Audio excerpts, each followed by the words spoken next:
नमस्कार दोस्तों, स्वागत है आपका मेरी एक नई वीडियो में। और ये मेरा सेकंड चैनल है दोस्तों। अगर आपको नहीं पता तो मेरा एक और चैनल भी है जिसका जो मैंने लिंक है वो मैंने इसके डिस्क्रिप्शन में दिया है। तो मैं चाहता हूँ कि आप वो चैनल भी चेक करें। भले ही उसमें व्यूज़ नहीं है लेकिन उसमें मैं काफ़ी सही कंटेंट डालता हूँ। मेरे हिसाब से तो मुझे तो सही लगता है, लेकिन शायद यूट्यूब को नहीं लगता, तो इसीलिए वो बिल्कुल भी मेरी वीडियो उठा नहीं रहा और कोई भी वीडियो वायरल नहीं हो रही। लेकिन आज का जो हमारा टॉपिक है वो काफ़ी ज़्यादा इंटरेस्टिंग है और मुझे लगता है कि आपको काफ़ी ज़्यादा मज़ा आएगा उसमें जानने के बारे में। तो देर ना करते हुए शुरू करते हैं और जानते हैं कि वो टॉपिक क्या है। वैसे तो आपको थंबनेल में देखकर पहले ही पता चल गया होगा उस टॉपिक के बारे में, और काफ़ी इंटरेस्टिंग टॉपिक है और इस पर बात करने में काफ़ी ज़्यादा मज़ा आएगा आपको और मुझे भी। तो उम्मीद करता हूँ कि आपको मज़ा है इसमें और काफ़ी हम डिटेल से बात करें और जो मतलब साइंटिफिक चीज़ें हैं इसके पीछे उसके बारे में ही हम गहराई से जानें, क्योंकि ऐसे ही मनगढ़ंत बातें मैं करूँगा भी नहीं और जो सच्चाई है सच्चाई ही हम बताएंगे। तो आज का जो हमारा टॉपिक है वो ये है कि अगर जो चाँद है वो गायब हो जाता है इंस्टेंटली, मतलब गायब हो गया, या फिर बाद में बात करेंगे कि अगर उसमें ब्लास्ट होता है। वैसे ये तो पॉसिबल नहीं है क्योंकि उसका जो साइज़ है वो ब्लास्ट होने की मतलब स्थिति से काफ़ी ज़्यादा बड़ा है। तो ऐसे में काफ़ी जो बड़े ग्रह होते हैं उसमें ही ये चीज़ देखने को मिलती है और चाँद में ऐसा कुछ नहीं होगा, लेकिन फिर भी अंदाज़ा लगा सकते हैं कि ऐसा कुछ हो सकता है। ऑब्वियस ही बात है कि अगर कोई पिंड जो है काफ़ी बड़ा चाँद से टकराता है तो ऑब्वियस ही बात है कि जो चाँद है उसे काफ़ी क्षति होगी या फिर हो सकता है कि वो ब्लास्ट भी कर जाए। तो ये चीज़ें सोचने में काफ़ी अच्छी लगती है और उससे ज़्यादा मज़ा इसमें बात करने में आता है और काफ़ी इंटरेस्टिंग टॉपिक है। तो सबसे पहले बात करते हैं कि अगर चाँद गायब हो गया, मान लो कि आप जो है रात का इंतज़ार कर रहे हैं और आपको सडनली चाँद जो है रात में नहीं दिखता। वो चाँद जो कभी आपको दिखता था पेड़ों के बीच से, और या फिर आप अपनी गर्लफ्रेंड के साथ है तो वो रोमांटिक अगर आपका मोमेंट है तो उसमें चाँद एक अहम भूमिका निभाता है अपनी। और काफ़ी ज़्यादा मतलब चाँद का जो मतलब क्या ही कहने, काफ़ी कमाल है। और रात में भी कई बार जो चांदनी की रोशनी होती है उससे कितना ज़्यादा चीज़ें जो है काफ़ी सही दिखती है। लेकिन अगर बात की जाए अगर चाँद ना हो तो जाहिर तौर पर जो नाइट है वो काफ़ी ज़्यादा डार्क होगी, तारों की रोशनी उतनी नहीं होती। और ऑब्वियस ही बात है कि तारों की जो मतलब रोशनी है वो कहीं ना कहीं चाँद की वजह से काफ़ी दिखती है। और इसी वजह से अगर चाँद नहीं होगा तो जो मतलब मेरे हिसाब से जो तारे टिमटिमाते हुए दिखते हैं, जो शायद चाँद की जो मतलब रोशनी है उस वजह से भी कई दिखते हैं। लेकिन वो आपको कम ब्राइट दिखेंगे, ऐसा नहीं है कि नहीं दिखेंगे, दिखेंगे तो है लेकिन काफ़ी डिम दिखेंगे शायद से। और डार्क जो नाइट जो है वो इतनी ज़्यादा डार्क होगी कि आपको चीज़ें रात के अंधेरे में बिल्कुल भी नहीं दिखेगी, एकदम डार्क अंधेरा दिखेगा, बिल्कुल एकदम ऐसा क्या वो कुछ भी नहीं दिखेगा। तो ऐसे में अगर बात करें कि उससे क्या प्रॉब्लम्स होगी और जीवन पॉसिबल है या नहीं है, तो उसके बारे में अगर बात करें तो सबसे पहले तो जो रात में जो जीव होते हैं जो बाहर निकलते हैं, जैसे बात की जाए चमगादड़ की, तो चमगादड़ जो होते हैं वो रात में अपने शिकार के लिए निकलते हैं। दिन के समय वो गुफा में रहते हैं और उन्हें अंधेरा ही पसंद होता है। और ऐसे में वो जब रात के समय बाहर निकलते हैं तो उन्हें मून लाइट की ज़रूरत होती है अपना जो शिकार है उसे पकड़ने के लिए। और वो ज़्यादा जो है छोटे छोटे कीड़े खाते हैं, कीट पतंगे जो होते हैं वो खाते हैं।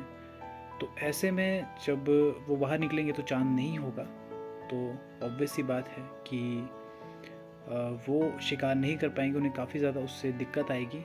और ऐसे में हो सकता है कि जो संख्या है कीट पतंगों की वो इतनी ज़्यादा हो जाए कि इससे हम इंसान भी काफ़ी ज़्यादा इफ़ेक्ट कर सकते हैं। तो काफ़ी उससे प्रॉब्लम होगी। लेकिन अगर बात की जाए कि और क्या इसके कारण होंगे और क्या हमारे जीवन पर क्या इफ़ेक्ट पड़ेगा इसका, तो सबसे पहले तो अगर चाँद ना हो या फिर चाँद जब नहीं था तो जो मतलब पृथ्वी काफ़ी मतलब तेज़ी से घूमती थी और जो दिन थे वो मात्र 6 घंटे के होते थे, यानी 3 घंटे की रात और 3 घंटे की के लिए उजाला होता था। तो ये सब चीज़ें थी। तो दोबारा से वो चीज़ होगी अगर चाँद किसी वजह से गायब हो जाता है, तो जो दिन था वो दिन 3 घंटे के और रात 3 घंटे की हो जाएगी, मतलब 6 घंटे का आपका पूरा दिन होगा। और अगर भी बात की जाए क्लाइमेट चेंज की, तो उसमें भी काफ़ी चीज़ें देखने को मिलेगी। जहाँ पर आप देखेंगे कि जो कई बार बरसात है, जैसे अभी के लिए मतलब क्लाइमेट का आप देख सकते हैं कि 3 महीने के लिए कई बार सर्दी होती है, 3 महीने के लिए बरसात होती है, 3 महीने के लिए गर्मी। तो ये सब चीज़ें मतलब एक तरह से क्लाइमेट में का कुछ डिफरेंस नहीं है। लेकिन अगर चाँद नहीं होगा तो उस वजह से जो मौसम है वो काफ़ी तेज़ी से बदलेंगे। ऐसा हो सकता है कि आपके जो इलाका है, आप गर्म इलाके में रहते हो और वहाँ कभी बर्फ़ ना पड़ी हो, तो हो सकता है इस वजह से कि वहाँ पर इतनी ज़्यादा ठंड हो जाए कि लोगों के लिए जीना मुश्किल हो जाए, काफ़ी माइनस में टेम्परेचर चला जाए। क्योंकि ये उस वजह से हुआ क्योंकि जो चाँद है, चाँद एक ऐसे अक्ष पर है 24.4 के 5 पर, कि वहाँ पर उसका जो मतलब एक तरह से जहाँ पर जिसे मतलब अंटार्कटिक, जहाँ पर बर्फ़ पड़ी होती है काफ़ी ज़्यादा, उसको वो मेंटेन करने में काफ़ी हेल्प करती है वो चीज़। और जो पृथ्वी है वो उस बल पर घूम नहीं पाती गुरुत्वाकर्षण के चलते, तो इस वजह से उसे काफ़ी हेल्प होती है। और लेकिन अगर चाँद नहीं होगा तो क्लाइमेट चेंज में मतलब इतनी जल्दी होगा कि जिस जगह पर बर्फ़ पड़ती थी और जहाँ पर बड़े बड़े ग्लेशियर्स हैं, वो वहाँ पर काफ़ी ज़्यादा गर्मी हो सकती है, क्योंकि जो पृथ्वी है वो अपने अक्षांश पर नहीं घूमेगी, बल्कि और गति भी उसकी तेज़ हो जाएगी और काफ़ी दिक्कत आएगी उस वजह से। तो जाहिर तौर पर अगर आप किसी गर्म इलाके में रहते हैं तो वहाँ पर हो सकता है कि काफ़ी ज़्यादा सर्दी हो जाए, और अगर पहले से ही सर्दी वाले एरिया में अगर आप हैं तो वहाँ पर हो सकता है कि काफ़ी ज़्यादा गर्मी हो जाए। तो ये सब चीज़ें देखने को मिलेगी। और अगर बात की जाए तो जो ज्वार भाटा होते हैं, मतलब समुद्र का पानी जो ऊपर उठता है और उस वजह से जो है जो मतलब ओशन का जीवन है, वहाँ के मतलब जीव है वो सुरक्षित रहते हैं और उन्हें कोई प्रॉब्लम नहीं होती। लेकिन अगर चाँद नहीं रहेगा तो वो मतलब काफ़ी ज़्यादा दिक्कतें आएगी, जिस वजह से सुनामी आ सकती है और काफ़ी कुछ गलत हो सकता है। क्योंकि जो मतलब पृथ्वी है, पृथ्वी पर आपको पता है कि 70% जो मतलब एरिया है वहाँ पर जल ही है। और ऐसे में अगर चाँद नहीं होगा जो मतलब लहरों को ऊपर उठने से रोकता है, या फिर मतलब कंट्रोल रखता है उस पर गुरुत्वाकर्षण बल की वजह से, तो अगर चाँद ही नहीं होगा तो जाहिर तौर पर वो लहरें इतनी ज़्यादा ऊंची उठेगी कि उससे इतनी ज़्यादा प्रॉब्लम होगी कि मतलब जो सबसे पहले तो मतलब ये सोच लो कि अगर समुद्र के किनारे जो लोग रहते हैं 500 या फिर 1000 किलोमीटर तक के एरिया तक, वो तो मतलब पूरे पानी में समा जाएंगे। और जो अगर जीवन की बात करें तो जीवन मेरे हिसाब से नॉर्मल ही रहेगा, उतना ज़्यादा नॉर्मल नहीं होगा क्योंकि चाँद जा चुका होगा और आपको आपका वो दोस्त काफ़ी याद आएगा। लेकिन वही है फिर कि चाँद जा चुका है और चीज़ें काफ़ी डिफरेंट है अब।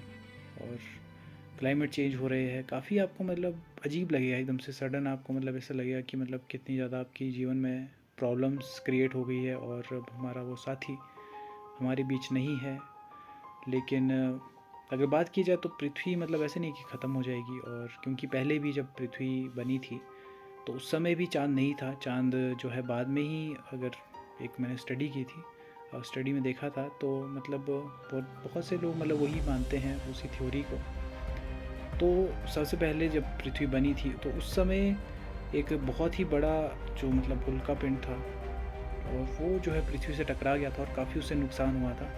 और उसके बाद ही वो मतलब ऊपर जो है मतलब चला गया था अंतरिक्ष में, और वहाँ पर ही वो एक ऐसी जगह पर उसके पीसीज जो है आपस में गुरुत्वाकर्षण की वजह से वो एक डस्ट मतलब जो एक तरह से डस्ट ही थी, तो वो उसमें मतलब वो इकट्ठी होकर एक अपना चाँद बन गया था।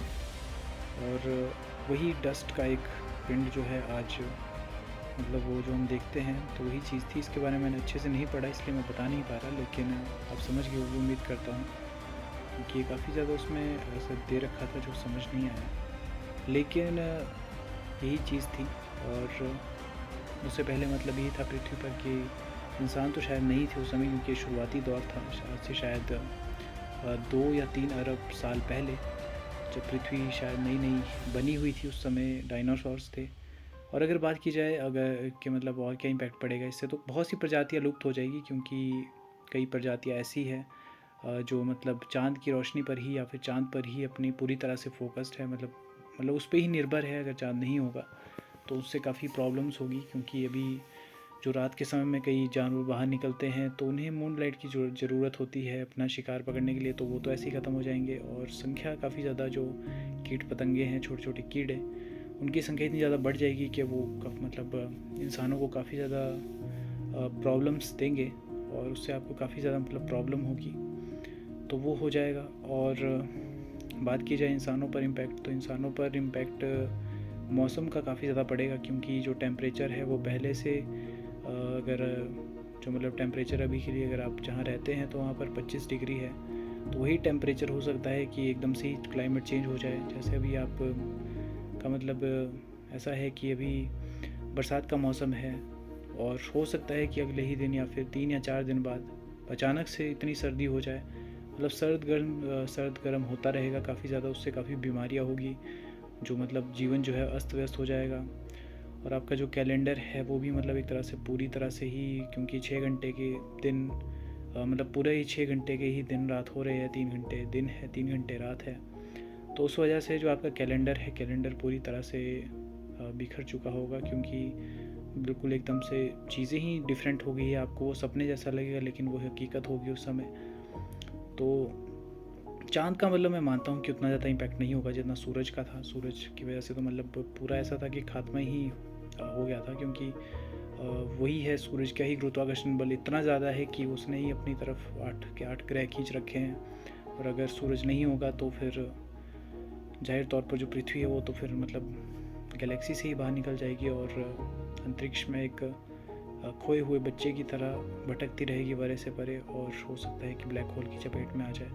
लेकिन आज का हमारा टॉपिक जो चाँद का था, चाँद का तो मतलब यही है कि जीवन तो मेरे हिसाब से ख़त्म नहीं होगा इंसान का, इंसान जिएंगे और काफ़ी चीज़ें, लेकिन मतलब कोई भी इंसान मेरे हिसाब से जैसा चल रहा है और जैसी चीज़ें हैं वैसी ही काफ़ी सही है, और इससे मतलब काफ़ी इम्पैक्ट पड़ेगा लोगों को तो जाहिर तौर पर होगा ही। लेकिन चीज़ें यही थी। और अगर बात की जाए ब्लास्ट की, तो अगर ब्लास्ट हो जाता है तब भी मतलब वही चीज़ होगी। वैसे एक तरह से अगर उल्का पिंड कोई टकरा जाता है और ब्लास्ट हो जाता है तो उसका ब्लास्ट होने का इम्पैक्ट जो है पृथ्वी पर भी पड़ेगा, ऑब्वियस सी बात है, किसी एक स्पेसिफिक एरिया पर। लेकिन जो चाँद का साइज़ है वो पृथ्वी के साइज़ का 19% है, तो शायद उतना इम्पैक्ट ना पड़े। लेकिन किसी एक एरिया पर जो काफ़ी बड़ा एरिया होगा, कोई कंट्री हो सकती है, वह कोई भी एरिया हो सकता है, वहाँ पर काफ़ी इम्पैक्ट इसका पड़ेगा, वहाँ के लोग मारे जाएंगे और काफ़ी इससे इम्पैक्ट पड़ेगा इसका। और हो सकता है क्योंकि जब ब्लास्ट जैसी चीज़ होगी तो ऑब्वियस ही बात है कि उसका जो डायमीटर होता है वो मतलब उसके खुद के साइज़ से, जैसे चाँद का साइज़ जितना है उसके साइज़ से काफ़ी ज़्यादा बड़ा होगा, तो ऐसे में काफ़ी इम्पैक्ट उसका पड़ेगा। और पृथ्वी से जाहिर तौर पर वो कुछ नज़ारा जो होगा उसका वो मतलब अलौकिक होगा देखने में। रात के समय अगर आप देखेंगे चाँद को देख रहे हैं, तो अगर वो आप देखेंगे तो आपको खुद मतलब एक तरह से रात में ही वो कुछ अलग ही आप खुद मतलब सोच सकते हैं कि वो क्या दृश्य होगा। तो यही था दोस्तों, और उम्मीद करता हूँ आपको अच्छे से चीज़ें समझ आई होगी। अगर ना आई हो तो माफ़ कीजिएगा, क्योंकि अभी मैं नया नया उतरा हूँ इस मार्केट में वीडियो बनाने की। तो चलिए दोस्तों, मिलता हूँ कल आपसे एक नई वीडियो में। तब तक के लिए बाय बाय।